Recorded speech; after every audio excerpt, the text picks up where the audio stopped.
Well, every year, about 10,000 people in this country die waiting for the life-saving organ they need. And many of those deaths are happening right here in Colorado.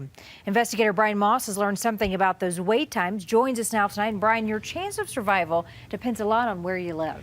Geography, it turns out, is the single most important factor in determining how long you wait for a kidney. And in Colorado, the wait for a kidney is longer than anywhere else in this region.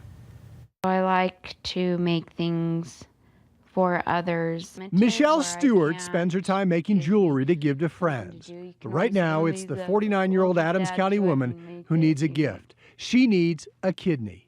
I can feel my body slowing down. I can feel my body changing. This past April, she was added to a kidney transplant waiting list. For a person with Michelle's blood type, the average wait time in Colorado is about 4 years. Alex Wiseman runs the kidney transplant program for the University of Colorado.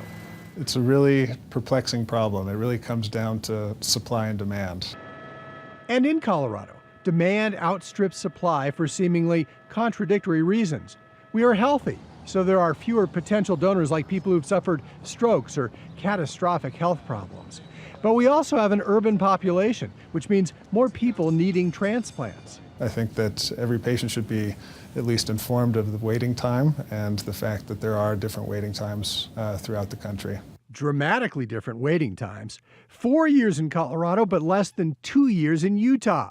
And about a 2-year wait in Oklahoma. And in Nebraska, only a 10-month wait. Who wants to wait 5 to 6 years when I can go there in 21 months? So Michelle traveled to Utah to get on their list with a dramatically shorter wait time. Of course, Utah was a great candidate for me because I need a kidney. But there's a hitch with getting on the list in multiple locations. You only have a matter of hours to get to the hospital when an organ becomes available. Enter Sridhar Tayur. I was just taken aback that there was such a huge disparity. Runway 30 right, clear for takeoff. So Tayur founded Organ Jet, providing jet service for patients so they can get to another state quickly. He was inspired, he says, by Steve Jobs, who lived in California but got a liver transplant in Tennessee. Most of us are not as wealthy as Steve Jobs. What happens to the rest of us? The private jet service costs about $10,000 per trip, but Tayur says that is much less than a lifetime of dialysis, so he's hoping insurance companies will cover the flight cost. It scares me that I'll have to rely on a machine to clean my blood. For Michelle, a transplant can't come soon enough.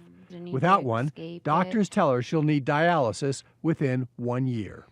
It's very important, and time matters.